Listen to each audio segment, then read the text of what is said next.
Bonjour, jeudi 26 mai, il est 16h30, le futur CAC 40 juin est à 4475.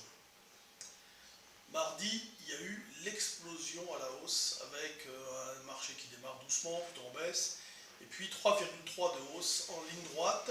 Mardi, donc, forte progression. Mercredi, le marché a poursuivi. Jeudi, aujourd'hui, donc là, il a encore gagné une trentaine de points, 40 points même.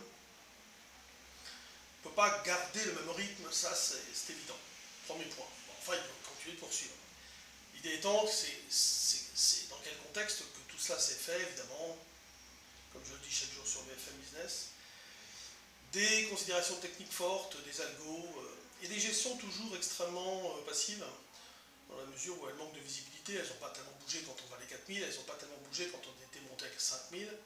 Elles restent, on va dire, campées sur des positions, sur des idées de fond, parfois optimistes, parfois un petit peu plus pessimistes. Mais en tout cas, est-ce qu'on pourrait compter sur elles pour apporter du relais? Ça me paraît très difficile. En tout cas, les probabilités de poursuivre sur le même rythme, pas possible. Sur un rythme différent, oui, pourquoi pas. Mais ça veut dire qu'il y aura des retracements. Donc, dans ces conditions de marché, on pourrait travailler des puts synthétiques. Voilà ce que je propose. Acheter des calls 4550 sur un petit repli, comme on vient d'avoir à l'instant sur 4460.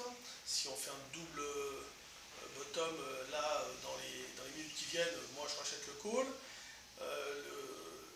Le call donc 4550.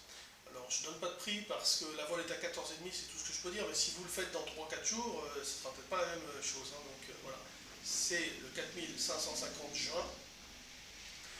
Un peu plus de 30 points, mais un peu plus quand même.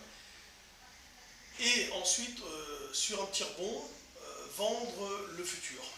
Et à ce moment-là, on travaille des écarts sur le futur, considérant que la hausse restera un petit peu laborieuse. Si ce n'est pas le cas, évidemment, si le marché monte, il faudra tourner l'option et tourner le futur, éventuellement si on arrive à l'échéance. Mais en fait, il faut encaisser le gain sur l'option, racheter l'option moins chère, parce que si le marché rebaisse, on perdra moins d'argent en ayant acheté le call, moins cher évidemment, en ayant remplacé donc, avec un delta qu'on va peut-être prendre autour de 0,3. Évidemment, si le marché monte à 4550 et qu'on se retrouve avec un delta de 0,5, on vendra le call 4550, mais on n'en est pas là. On n'en est pas là. L'idée, ça sera d'accumuler des écarts sur le futur.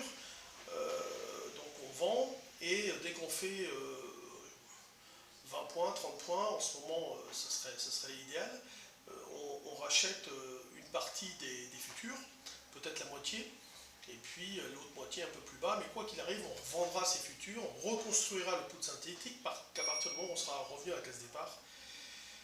Car la perte en fait maximum, c'est l'écart entre le futur et le strike de l'option, et la valeur du premium, de la prime qu'on a payé, la valeur du call. Donc ça, c'est la perte maximum qu'il ne faudra pas dépasser en reconstruisant éventuellement sa position. Donc voilà, put synthétique. Si nous avons un marché qui stabilise ou qui progresse laborieusement, ce sera une très bonne manière de trader avec une perte bien limitée, contrôlée, parfaitement adaptée à ce genre de situation, encore une fois, si évidemment le marché reste quand même pas très loin de la zone, en gros 4400, 4500, 550 maximum. C'est là où on pourra, si vous voulez, rentabiliser, je dis bien rentabiliser, le call au maximum. Eh bien bonne chance, bonne journée, et à bientôt.